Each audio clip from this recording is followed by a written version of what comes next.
On Sunday, May 15th, in St. Peter's Square in Rome, 10 new saints were canonized, including 2 well-known priest-martyrs, the French Trappist missionary to Algeria, Charles de Foucauld, and the Dutch Carmelite priest and journalist, Titus Brandsma. The auxiliary bishop and 3 priests shared their thoughts with LifeSiteNews on the momentous occasion.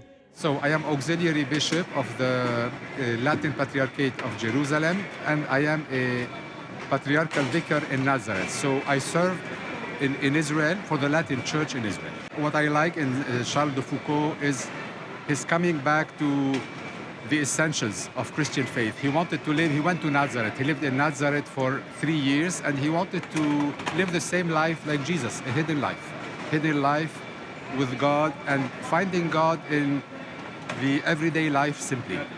Being with the others, serving, smiling, being humble, and working. He worked all his life. At the end of his life also, he translated the language. I mean, when he in the Hogar, he was doing a dictionary for the local people who didn't have any grammar, so he was simply a presence of God, an irradiating presence of God in the middle of everybody, with the poor people. For me, he is really an example of the gospel. My name is Father Ken Macy. I'm a spiritual director at the North American College here in Rome. So today we just celebrated the canonization of Charles de Foucauld.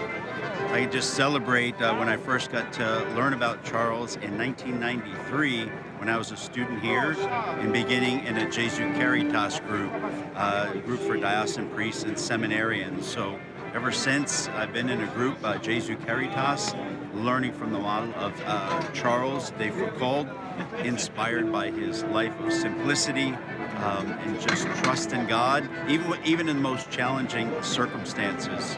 I think there's much we can learn from his story. I'm glad to be here celebrating with everyone here today, and I believe there's a lot more we're going to learn from his story. God bless you. Hey, I'm Father Michael Nixon. I'm a priest of the Diocese of Pensacola, Tallahassee, Northwest Florida, and I'm here at the canonization Mass we just celebrated here on the 5th Sunday of Easter in St. Peter's Square. Holy Father just canonized several saints, including Charles de Foucauld and Titus Brandsma, who I have a special connection to. In my family, we converted. I was baptized with all my siblings back in '86, and my brother, we converted from Hinduism to Catholicism, so we received new names. My brother was named after Titus Brandsma. So my brother Titus is named after him. So we've always had a special connection to Titus Brandsma, great Carmelite priest and martyr under the Third Reich, someone who boldly and joyfully evangelized in the face of really horrific circumstances and lived that Carmelite spirituality too. So Titus Brandsma, Saint Titus Brandsma, pray for us. Father Robert Thomas, a Carmelite from India. I'm actually on the General Council. I'm a counselor for Asia, Australia, and Oceania. So I'm delighted that we have a martyr and a saint in the Carmelite order. So he was born in Holland, and then he was martyred in 1942 on 26th of July because he stood for truth, spoke for truth, and spoke against all the inhumanities that was actually perpetuated by Hitler and his Nazi regime. So he's a man, actually we expect that he would be declared as actually the intercessor for all those who work for peace, work for human rights.